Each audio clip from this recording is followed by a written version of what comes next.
Welcome to episode 2, season 2, Cleveland State University Psychology Club podcast. As always, I am Kevin, joined by my partner. I'm Madhva. And in this episode, we talked to Marco Antonio-Hartman, who at the time of this recording was a part-time instructor at CSU. At that time, he was in Case Western's clinical psychology PhD program. He has since moved on to bigger and better things. He's at Stanford right now doing a postdoc. But yeah, while he was here, he was my teacher for social psychology when I was in undergrad. And we connected over some things that had nothing to do with psychology. In particular, we both have backgrounds in hardcore and punk rock music, and that was how I got to talking with him. And yeah, we had him on the show, and it was a pretty great conversation. He kind of talked about how do you want to jump in? Yeah, I didn't know that you guys had background in punk rock music. We could have spent some time talking about that because I really like the punk rock stuff. It was strange because he was in Germany and I was in Cleveland, Ohio, and we managed to be in a very niche kind of things at the same time that were overlapping. So yeah, it was interesting to encounter that in an undergrad classroom. Yeah. So yeah, we talked to Marco about a little bit about how growing up in Austria near the borders of Italy and Yugoslavia, then Yugoslavia, sort of shaped his interest in psychology and maybe more specifically social psychology. And we talked a lot about how the nature of the communities that people are brought up in, how that can impact them, and specifically how that can impact them negatively. Yeah. I also think we talked to him about how people end up holding some of the radical ideologies um, with um, with their upbringings and the communities that they find themselves in. If memory serves me right. Yeah, and I know we talked a lot about how the experience of stress, and particularly stress among people with of lower social economic status, how that can kind of impact things down the road for people as they navigate the lifespan. Yeah, and I really like that part of the conversation. I think Marco was um, really on point about how various socioeconomic factors kind of influence your life decisions um, with regards to various choices that people end up making. And that was something I was not really aware about before talking to him. Yeah, very interesting stuff. So, with nothing further, we give you Marco Antonio-Hartman. Marco, welcome to the podcast. Hi. Thanks for having me. So, Marco, how are you doing today? Doing all right. Yeah, so Excited to be here. Are you psyched up for the podcast? I'm psyched up for the psych podcast. Okay, that's fantastic. So, this is a standard question that we ask everyone on the podcast. So, how did you get into psychology? What were the things that pulled you towards studying it and become a professional within the field? As with every answer going forward, I'm going to try to make it as concise as possible. Yeah. Sometimes it's a challenge.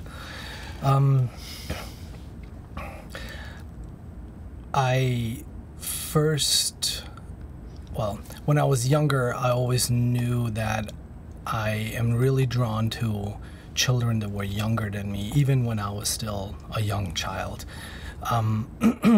Something about younger ones and elicited this feeling of taking care of them, leading them of sorts, making sure that they don't hurt themselves or get into any sort of shenanigans. And then going forward, I think growing up in an area, in a region in South Austria and a border country to Italy and Slovenia, it was at the time Yugoslavia, I was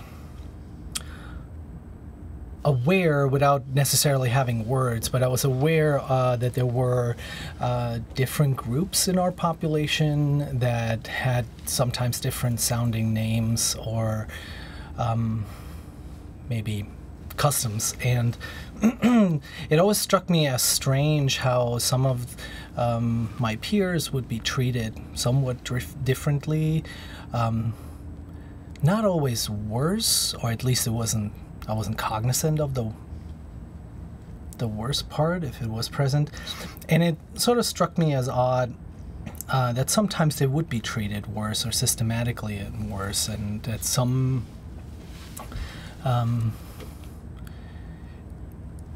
didn't have the kind of standing that perhaps I had, or I had by association of my grandfather, who used to be the community college's principal for a while. And so that was one piece. The other piece, and that was sort of the early 80s, the other piece was my grandfather and my grandparents survived World War II. My grandfather lost one of his legs, and the reality of the war was sort of always present in the sense that I could pick one leg that was hard because it was a prosthetic leg, or the soft one that was his remaining leg. In addition, what was the craziest and weirdest thing for me about it was that he sometimes experienced phantom limb pain. Yeah. And when you're 8, you're like, how in the heck is there a pain sensation when there is no physical body present? Yes. So, like, I don't think I ever asked why or what was going on. I just observed. And these were all seeds that were sown at the time of my earlier and middle childhood until my teenage years, where I later lived in Germany and became more and more interested in socio-political contexts and how people have more than others, how people have or have more access to services or standing in society. And I think it coupled with my interest in continuing or wanting to work with children. And I first became actually a social worker, a clinical social worker, coming out of high school, finishing college. Was involved in a lot of playing music, but also continuing sort of my interest in working with kids and families. And out of that work for 6 years with inner city children, and part also kids with refugee background from Kurdistan or parts of Turkey or Iraq, I realized that the counseling or therapeutic aspect about it was what drew me in the most, what I enjoyed the most of my work, but I also quickly recognized how with a bachelor's I was not truly equipped of meeting the needs of these families, and that caused some helplessness and curiosity at the same time, which I tend to approach with, all right, let's learn some shit. let's figure this out. And so I went back to school. Yeah. So it seems to me that you have, on the surface at least, you have two interests that might not strike to normal people as being linked. One would be interest in socio-political systems and their impact. Another is clinical psychology. Do you, in your mind, kind of see a link between these two modes of inquiry when it comes to psychology and dealing with people and stuff like that? How could you combine these two, both of them? Yeah, I think that's an accurate characterization. I always had a very strong personal interest in sociological topics, and I think it was rooted, as I mentioned, right. World War II, that ended in 1945, found a way to connect with my life in the early 80s, throughout the 80s and the 90s as a child. I heard stories about my grandfather returning from war, and then many years, when he came back from work, sort of seeking privacy just in the woods by himself. And it's like, why do you want to hang out in the woods? And now, of course, I understand it was PTSD, and he needed a place where he could cope away from his family, but also in order to protect his family, probably, from himself. So that was for me, a pretty clear connection. I think that it is not something that I use on a daily basis for my core work of cognitive and behavioral work with families and children, but it is something that is helpful to have as a background, particularly with the folks that I'm working with at Metro Health as a resident right now, and have previously.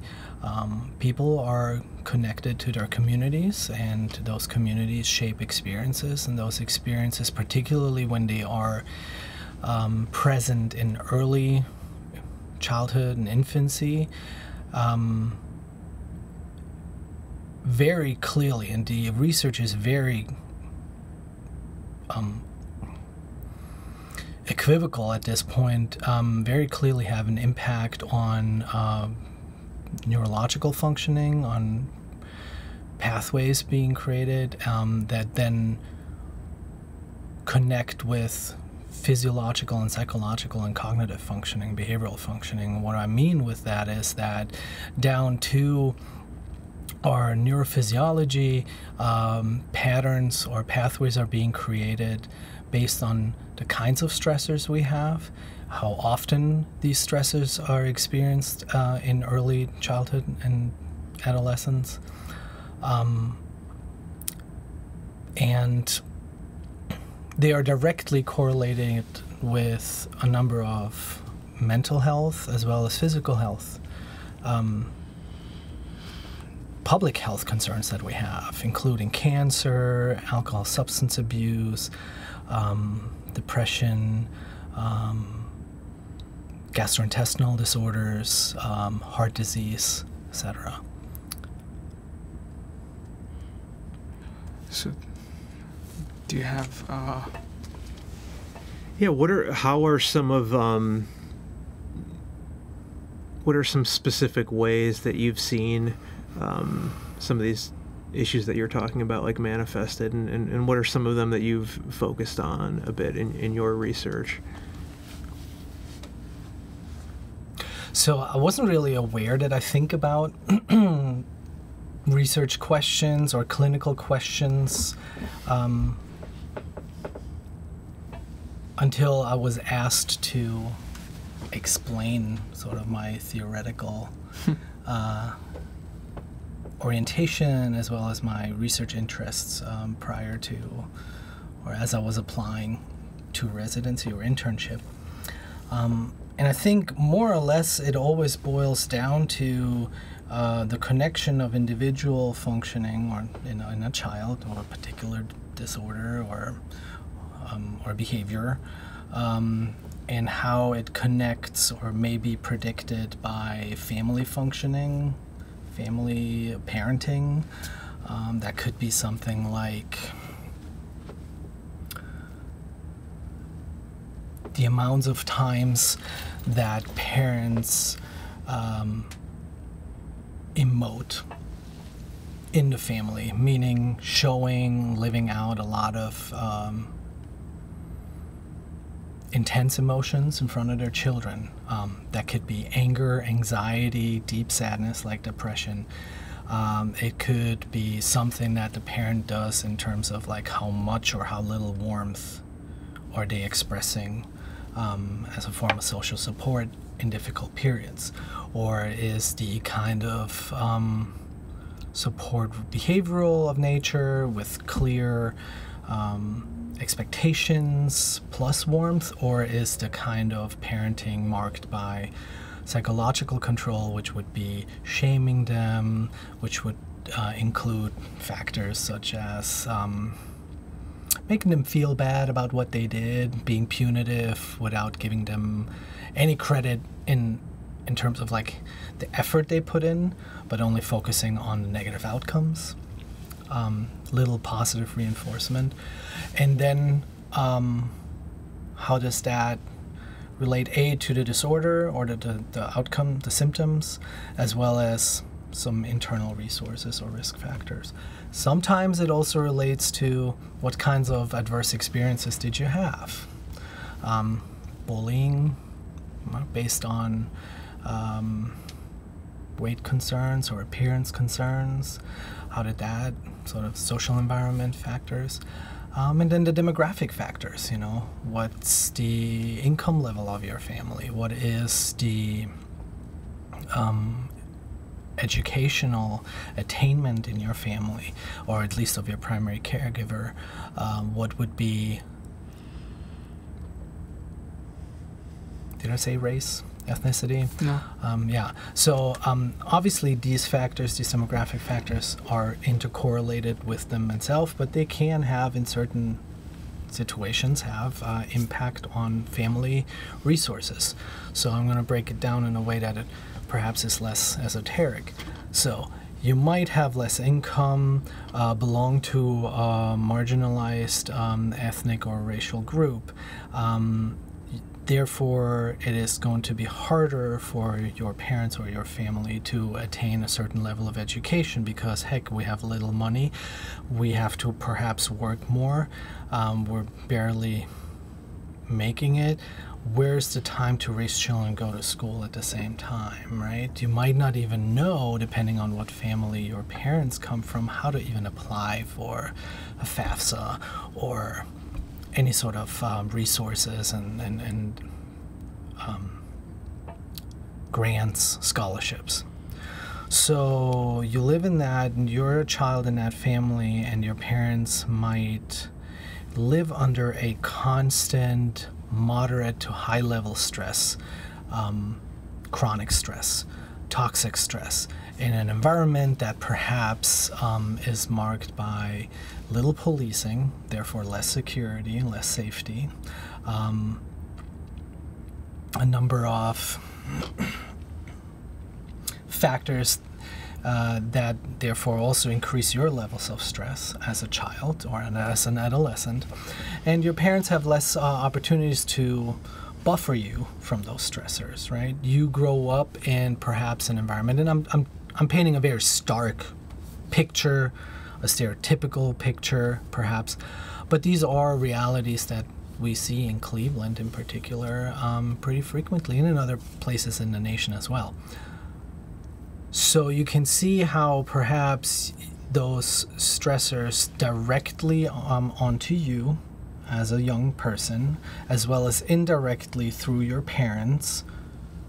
Maybe they have mental health or substance use problems. Maybe they have experienced interpersonal violence. So now you get that indirect effect of that as a young person. So there are cumulative effects of that. And that can then again influence, how is the parent able to parent based on the stresses that they have?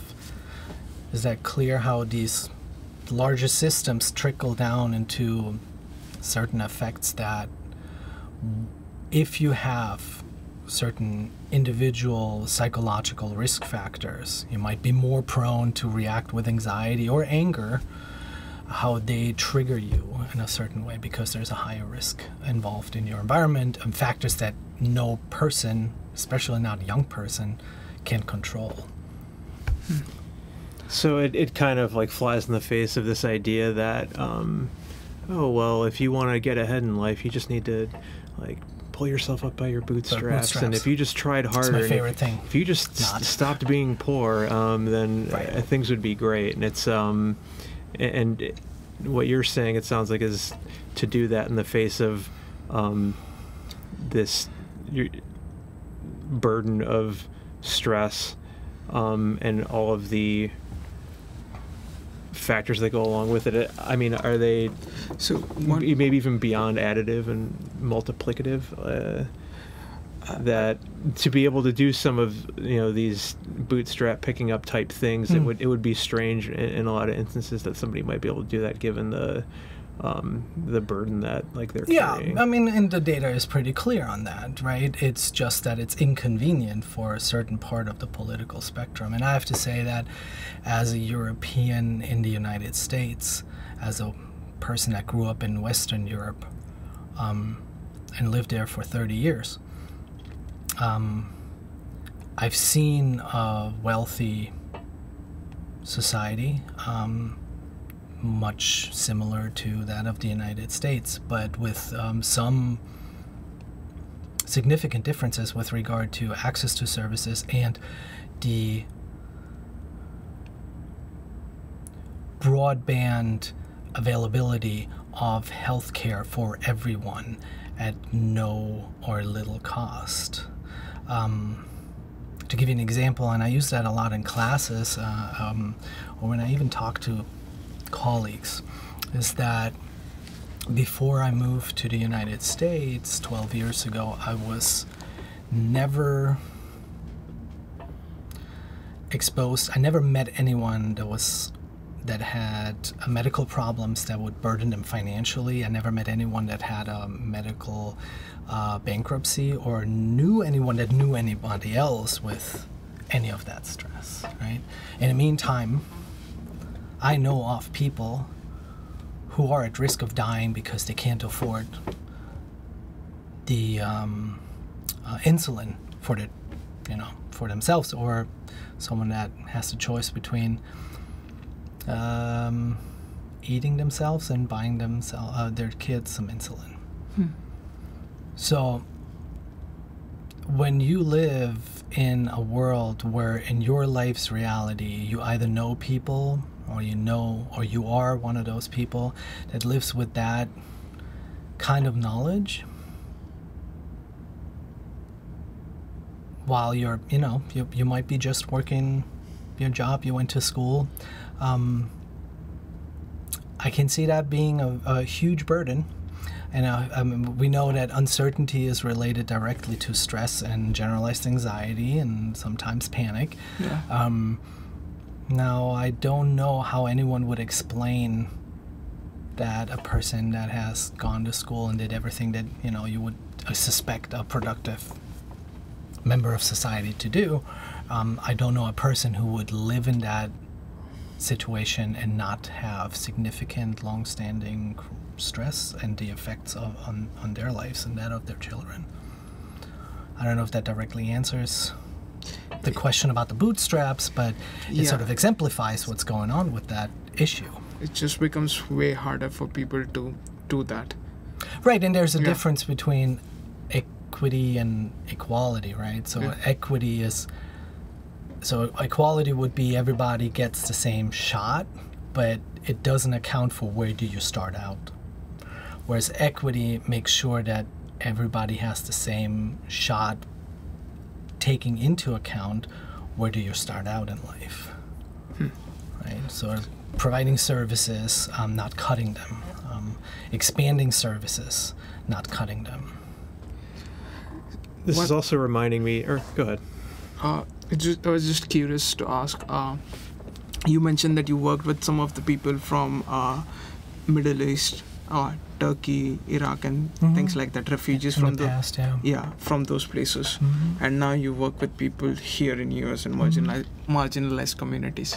So when you work with these families and children, what type of differences do you see in the problems that they face, and also what type of commonalities do you see in the types of problems they face? I think that's a fantastic question, and I'm not sure I'm equipped to answer that well enough, for the fact that when I worked in Germany with these families, I had a bachelor's degree. and there was sort of a mixture of a problem between social work and early childhood education. And now I'm like 9 months away from having a clinical psychology PhD and a specialization in pediatric psych from CASE. So what I see now and how I conceptualize cases now is vastly different from what I saw then. But that being said, you can, I don't know if it's all that complex. I mean, two things. One, yeah, no matter where you come from, some basic values or basic desires and aspirations are the same no matter where you come from, right? You want safety, security, enough resources, shelter, in many cases opportunities to move forward with life, and that often comes through education or opportunities to be creative through entrepreneurship or and sorts. You know, we all want to grow up in safety and have, you know, as stereotypical and cliche American as it sounds, but it's the pursuit of happiness, right? It is valid and relevant. I see, however, that so that applies to the kids that I saw and worked with in Germany and to the families and children that I see here. The difference that I see is that, let's say, the Kurdish or Turkish kid with migration background in Germany had more access and more opportunities to resources than people that live in the United States that are really poor and coming from a very low socioeconomic status. They don't have to fight for that or struggle to find access for that. I would say the gap between the poorest of the poor or the lowest socioeconomic status in the United States is higher than any other European country that I've ever visited. I've lived in 2 European countries. My dad is from another European country, that is Italy, and through music I traveled quite a bunch throughout Europe. So in terms of Western countries, I haven't seen it to that extent. And that trickles down to educational attainment, opportunity, general knowledge about things in the world, because of the gaps or the differences between education, life expectancy between neighborhoods. I mean, there's about a 12-year or so difference in life expectancy in areas on the east side of Cleveland that are about 5 to 6 miles apart, right? You can be in Lyndhurst, or you can be in East Cleveland or Collingwood, and you know that you're gonna typically have a life expectancy into your early 80s in Lyndhurst, and one that's sort of at the late 60s or early 70s in Collingwood. You also know that if you are of color and have a baby, that your baby is umpteenth amounts more likely to die based on just that. I mean, we have a giant black infant mortality crisis in this city and in the whole country. So that, at a level that goes above and beyond people's lack of motivation to pull themselves up by the bootstrap, right? It goes above and beyond economic equity even, or equality. It is, there's some long-term studies out now explainable by differences in treatment for whites and non-whites. Access to treatment. You were saying something. Did you forgot that point? Because Yeah, I forgot what I was going to say at this point. So I'm just curious to know that there are some counterexamples too, where people who grew up in extreme poverty are able to like leave that trap and like at least pull themselves from the bootstraps, since we are using that. So what is it that they do that is different? I know those examples are rare and very few, but the reason behind me asking is there something like resilience or some other protective factors that could potentially come to the aid of people who find themselves in circumstances that are extreme and not usually because of the fault of their own? Yeah. I mean, I think we are starting to better understand as a science, as a discipline, what resilience is and how to frame it, and the effects of it. I don't know if I can give you a great answer on what the differences are. I'm not super familiar with the research in that particular area. That being said, some general factors that I think do matter are resilience. But resilience also is something that might be taught and might be fostered and reinforced through a mentor. Might not necessarily be your parent or a grandparent or someone. It might be something that you were able to learn. I mean, it's a learned behavior, right? It's doing something, sticking with your goals and your values and working towards your aspirations in the face of adversity.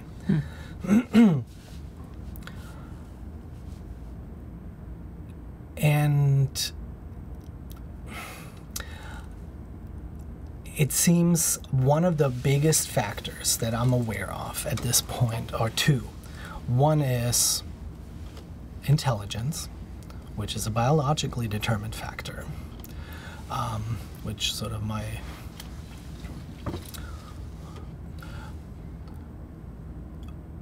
the part of my mind or my values that is very pro-human and sort of, or could be characterized in the United States as liberal. That's sad about that fact, but it is something that is biologically determined. That being said, it also is amenable to nutrition. Yes. And micronutrients, right? Yeah. That's why some very famous, and I'm going off on a tangent once again, but some very famous rich people, such as Bill Gates, spend a lot of time and money and resources in areas such as Central and South America to provide these micronutrients so that you can have a cognitively higher attaining workforce that then therefore is able to attain higher education and therefore has a sort of a working economy that provides economies and countries with safety, with food, with quality of life. Yeah, I mean, that's true. We were just talking about this in the afternoon. I think the reason behind that is that the proper nutrition that you provide to children would, because of the fact that the population is very high within the developing countries, there is bound to be some genius somewhere who is who if given the right circumstances and nutrition might just come up with like answer to global warming or something like that, right? So the one of the things that has been put on priority with regards to what Gates is doing with this Gates Foundation is to make sure that infant mortality rate is make sure the infant mortality rate decreases, but besides that also increase the quality of food that is being given to children within this critical age period, so that so people are able to reach the potential. So we would think that intelligence, there could be a cap for the IQ level that you can have, but you can also fall short of reaching that cap. So I think that's a that's something that he's doing, which is great. Yeah, I do think, yeah, so and you can see how this, again, there's a factor you don't control as a person or as a family, Yeah. right? That is something that, so I mean, there's big things. You can have like the educational piece, you can have the sort of engineering piece of like, hey, you know, in terms of public health, let's not have water boilers that send out water 200 plus degrees because then we'll see a lot of burnt kids, right? And then you can go to legislative way. And I think in any event or in any case, the latter two of the examples are working at the source of the issue, whereas the education piece is giving the people resources. In our case as psychologists, it's interventions through psychotherapy. But there's only so much you can do with that, right? And there's a point where when you wonder why you have so many kids with symptoms of learning disorders and symptoms of inattention and disruptive behavior, then you should, you know, from a particular part of the city or the neighborhood, you can start maybe asking yourself, so rather than just keep putting a patch on the symptoms, and it's necessary, right? But you also, meaning therapy and education, perhaps pharmacology interventions, but that can only be one thing. You also got to start asking the question of, well, what's the source of the issue? Right? Could be lead in the pipes in the water, could be lead in the housing stock. To take one relevant, important example that we deal with in Cleveland, perhaps at the level that Flint is dealing with, perhaps even at a level that is higher than that. Yeah. So, right, so you mentioned there are two factors, one being intelligence and... Well, yeah, so I think what I mean is like we have our classic science that we are at home with, and I think that's important and is a badass, right? We have interventions that work, that are effective and efficacious in clinical trials as well as in practice. But we are, in some cases, limiting perhaps our opportunity to work in with broader brushes in other systems that also matter for our patients and for, you know, from a public health standpoint, from a population health standpoint. I want to throw out a number. More recent research indicates that about 20% of your health outcomes are determined by what doctor you're seeing and which hospital you're going, what kind of meds you're taking. The other 80% are psychosocial aspects, demographic health aspects.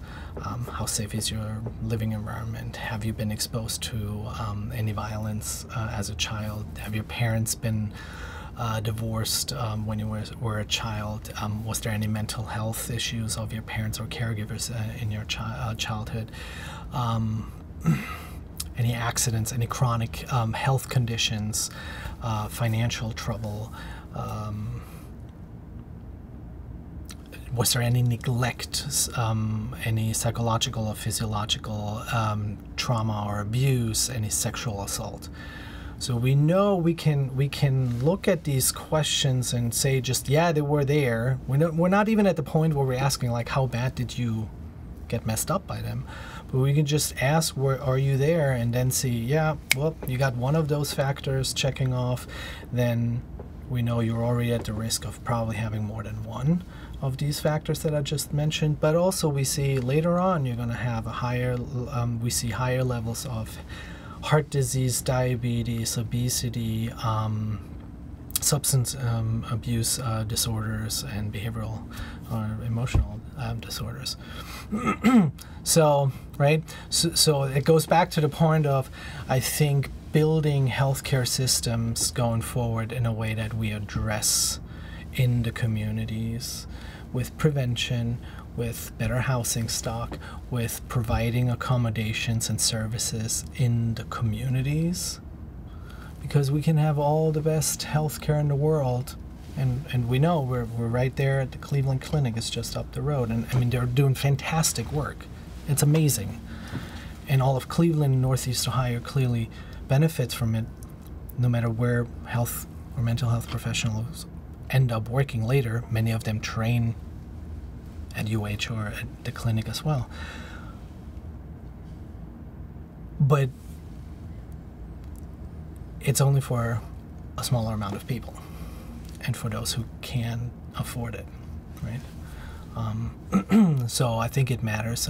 Metro has really interesting sort of vision going forward to address those things, in the sense that they are building around their main campus in the new hospital that's being built. They work on building housing that's affordable for low-income families. So it's going to be sort of a neighborhood kind of, here's parks, here's educational gatherings, and it's trying to get the people involved with their health providers, and I think that is it's going to be interesting to see how this is going to evolve. I would think in the long term as well. I mean, I guess we don't really know yet, but that would actually be much more cost effective than what you're describing. Sounds like just constantly plugging like one hole in the dike after another, when like the whole thing is in danger of, you know, maybe I'm exaggerating, but like, you know, if you fix the dike itself rather than continue to plug the holes, then, you know, you're probably going to save yourself a lot of hassle in the long term. So depending on which problems you look in particular, and I'm including health as well as mental health concerns, and also depending on which studies you look at. But I think the last numbers that I heard were, for every prevention dollar we spend, and again, I don't know if that's a prevention dollar we spend for adults or if we already start spending that for childhood and adolescents. But for every prevention dollar we spend, we save about $18 to $22 in services later on. So imagine every dollar, just imagine the amounts of dollars not spent early on for prevention. What that costs later on, if you say, like, let's take like $10 million. How many more dollars that becomes, what a burden on the healthcare system that becomes. And also the idea, and I have to track back, the idea that why should, you know, I hear this a lot, why should I pay for someone else's health insurance, for someone else's health behaviors when they know that they shouldn't smoke or take drugs or live healthier? Or why the hell can't they get some food at Whole Foods, right? I mean, aside from the not very helpful attitude about that, the issue there is you're paying for it anyway, and you're paying for it in the most expensive way possible, and that is through the emergency departments of our country, which is the most expensive aspect of health care intervention and service. There's not even a close second. It's also, so the emergency departments are being, you know, they have to take people, they have to treat people, they're financed by public funding. I will also say another example that I tend to use is, now you ask yourself, if you were to spend money in some communities that really need it, right? Well, first of all, the communities that don't have a lot of money, that's a problem that people created about 100 years ago, particularly in Cleveland, with redlining, red zoning districts, right? So lower housing stock, not getting mortgages, therefore less taxable homes and properties, therefore less money left over for schools and health cares in those communities. So, but guess what? Isn't there a chance, and I understand Cleveland in particular is very segregated, among the most segregated cities in the country. But wouldn't you feel safer or better knowing that these kids don't have to ask themselves whether it would be easier to finish high school and maybe go into a vocational school or a community college if they didn't have that choice to make and weigh it with, well, maybe I'm just gonna sell some weed and some other stuff. In the best, in the best, I'm being facetious here. In the best/worst situations, to your kids, to your suburban homes. If you don't want that, then maybe you should want to spend, now that if you connect the money, preventative money that you can spend, you can, within 2 generations, probably change the amount of money that we're spending for healthcare, right? We have the highest cost of any country in the world that we spend on healthcare. We also have some of the best, if you can afford it, you have the best healthcare in the world, But if you can't, you also have some of the poorest, worst healthcare in the Western Hemisphere. Well, it just makes me think anecdotally of, everyone, I think, knows somebody that either, to your point about the emergency rooms being this massive drain on our economic system, people that don't have any kind of insurance or anything like that basically use the emergency room as their doctor's office, or people that have a legitimate health concern that don't have insurance, that don't want to go to a doctor or an emergency room, that say, like, I'll just stick it out, and then how much does that end up costing in the long term? Right. But There's also something else that you were talking about, you kind of mentioned a couple of behaviors that manifest in these environments, like turning to drugs or crime, or just making what would be considered like poor decisions. And that makes me think of a lot of the research that Robert Sapolsky has done, and kind of looking at human behavior on this neurobiological level. And I think he says something along the lines, I'm going to heavily paraphrase, but this idea that if you're experiencing what you've been describing, this like allostatic load, this like type of like stress that's just like chronic, that at the times when stress is elevated, and that you need to make what would be considered a good decision in the might be a difficult decision in the short term, but good in the long term, versus something that might give some kind of relief in the short term, but be worse in the long term, that in that state of stress, it would be kind of weird if you made the better long-term decision. I'm glad you brought that up. So Robert Sapolsky, being not a psychologist, but a physiologist, I think. I think he studies I think he's an ethologist, behavioral ethologist or something. Yeah. His work is basically on stress. I think he studied that on I don't know, some species of monkeys. And apes. Yes, and some species of apes. I think baboons. But my biology is not up to the mark, so.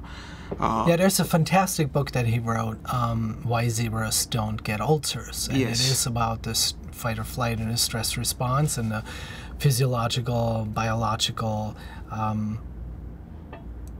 burden the system takes in stress responses, but also particularly when it is sort of chronically stressed, right? Yeah. So a lot of what we know and what's applied in our field when we have some psychophysio elements in the research is obviously heavily informed by the kinds of studies that he's done and by similar studies that in that field. And Yes. So the idea of that is that, I mean, you know, we can all think about it for a second, right? So if you are coming to campus, you know you got a pretty heavy test in front of you, you didn't sleep very well, you're running late, there's an accident on the way in, and you are definitely now going to be late. You had the feeling the last couple of times, subjectively speaking, that your professor was sort of grumpy and did definitely not seem to care much about any sort of life circumstances happening. You might feel like on the way there, you know, there's only some, you're probably going to be late. So in those moments, you get pretty tense. You get taxed cognitively because you're having all these thoughts, and then you have the cortisol hormone, and you know, spare us all with the details of it. But right, so problem is that it can impair memory formation, but also recall of memories. Right, it may make it taxes our self-regulatory systems, meaning behavioral regulation. So, hey, normally I don't cuss at people, but now I'm so stressed because of all these things, so now I'm just going to start yelling in the car, or, you know, I don't know, like walk into class and then the test gets really, you feel like you performed poorly, and then walk out, and the next person that talks to you, or your girlfriend or boyfriend or whoever you speak to, you just snap at them, right? Yeah. Under normal circumstances, you might be able to inhibit that behavior, to regulate yourself, your emotions. But if you are chronically in a state that I just described, not just temporarily, you can still, with good certainty and decision, or appropriate decision making, in any other situation, determine what's appropriate and not appropriate behavior, what's better to do and not and worse to do in the situations. You know right from wrong, but your system and your neural pathways, particularly if that's the environment you grew up in, are always going to override. Or not always, I should not say always, but or have at a much higher likelihood to override your inhibition, your self-regulation. That means you're much more likely to react with anger, with disruption, with cussing, with and then as a secondary reaction to that, you might have then just damaged, you know, an important relationship, whether it is to your boss, to your mentor, your professor, your parents, your romantic partner, and then you get sad, right? So how do you cope with it? Well, I'm being more angry and more frustrated, right? So and people get caught up in that. And this is, I mean, it goes back to sort of childhood adversity and childhood trauma. Guess who sits in jails and prisons? Guess how their life looked like? So I think Sapolsky in a podcast brought up something really interesting when we look at the enormous progress that science has made in terms of behavioral health, in terms of understanding the impact of psychological behavioral health aspects to physical health and vice versa, and how that informs our treatment and approaches and medications and all of that. It's remarkable. And now you want to contrast that with perhaps our criminal justice system, and you see, well, our criminal justice system still operates the way that it operated about 200 years ago, or, you know, longer. I mean, I'm no expert, but I'm not sure if 200 years ago is correct, but it definitely didn't take these findings into account as other disciplines do. And I mean, it just takes us away a lot from psychology. But I do think, you know, Cleveland County Jail is a good example for having a high number of suicides. I mean, an exorbitant kind of highly concerning number of suicides. reports of abuse, physical abuse. So I think it is important to consider our expertise to implement and integrate behavioral health, not only in regular health care, like primary care, like what I do a lot at Metro, or GI or functional disorders and pain-related stuff, or diabetes, right? I mean, everything is behavior, and every behavior comes with thoughts and has thoughts and other behaviors and emotions as consequences, as well as antecedents. So if everything is behavior, why aren't we using some of those research findings to integrate more of it to in other aspects of our world? And that would also be justice reform, criminal justice reform, to have psychologists and behavioral health providers be a regular part of staff, so that when a person in jail reacts with anger and aggression towards a correction employee, is that how you call him? Correction officer? I don't know.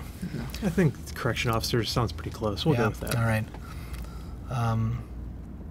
That, you know, this was not them just being a douche or a criminal, right? You might have triggered something that is way, way older and way, way longer ago than them being in jail or in prison.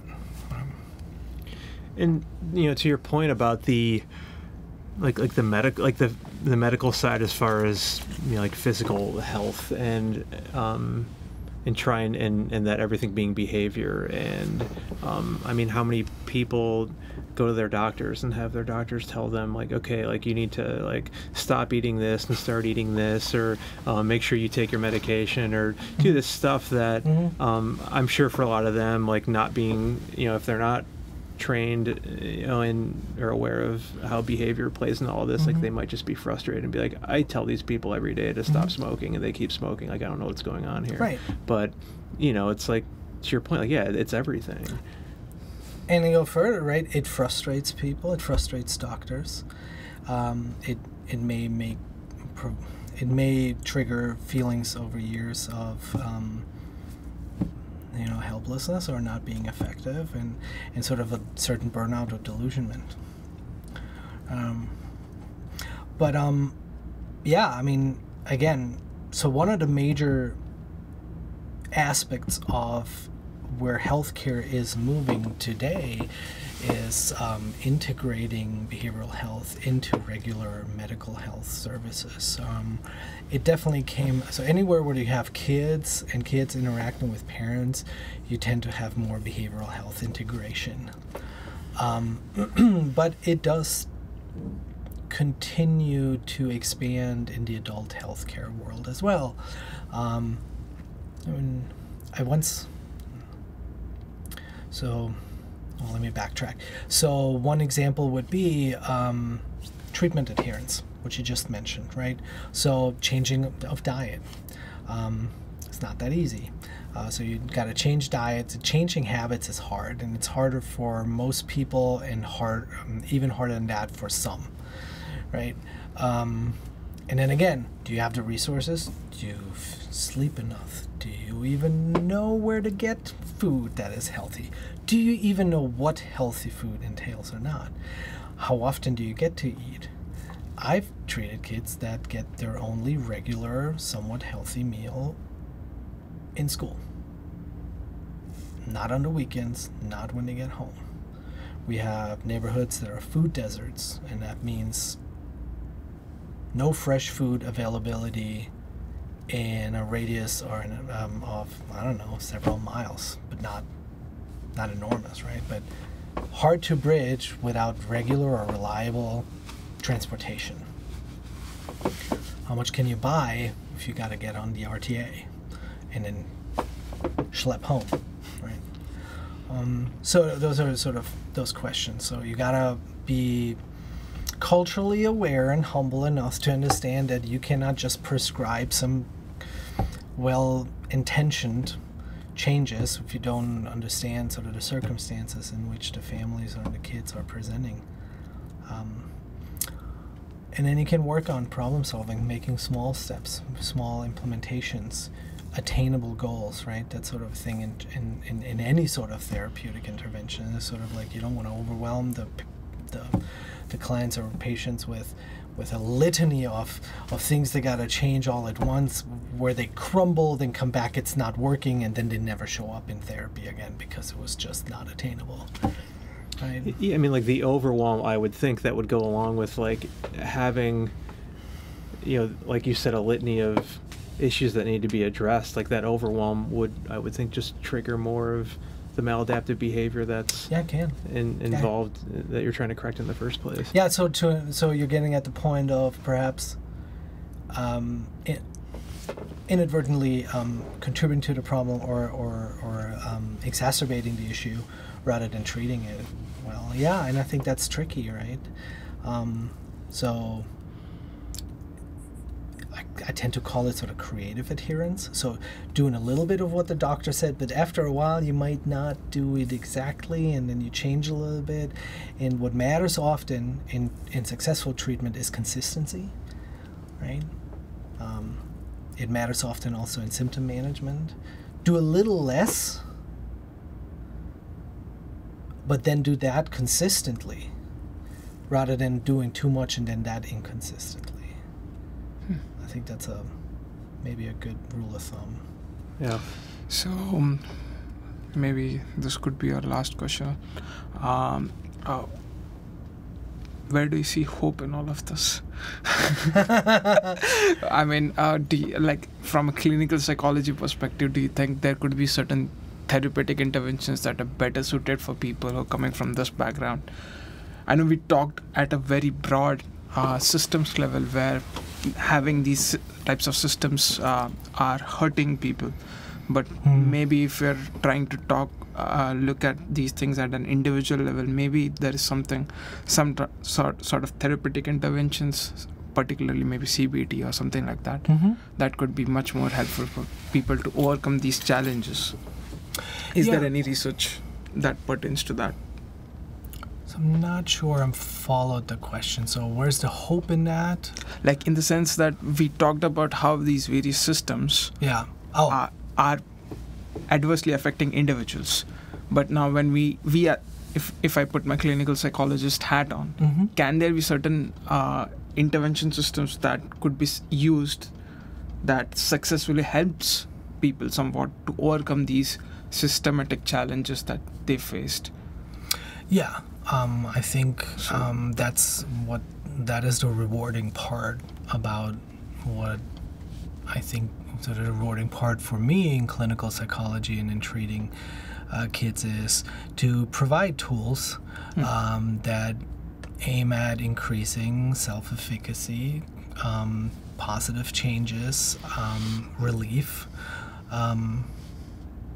and that comes surprisingly easy even if you just listen and reflect back and provide empathy, right? But that alone isn't it, because everybody can do that, to a degree, or almost everybody.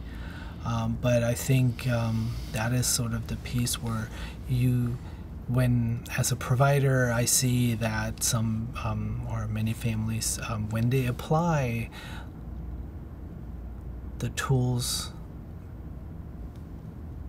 the things they practiced in session, that you worked with them in session, when they start to apply that more and more as coping tools, and when their symptoms become less frequent or less in number or less intense, or they last shorter periods of time, that's exciting, because that provides an immediate or near immediate improvement. I guess my long-standing talk about the broader issues is we know this works and we've done really well with this and we should continue to work on this. I think as we are being trained as not only as treatment providers, but also as research people, or that know how to consume research, we think a lot about things in a very systemic way. And I think there is a big place for us in educating, explaining, and creating the type of data that also supports broader changes on broader levels for prevention, right? For that give us the kinds of data that may change and should change functioning for or the levels of how children or people that are now children, then adolescents and later adults, at what level they can attain education, function, have a quality of life that is perhaps higher, have relationships that stay together rather than fall apart. Anything that sort of relates back to the human condition and how well people are doing. I see the hope, to go back to your initial question,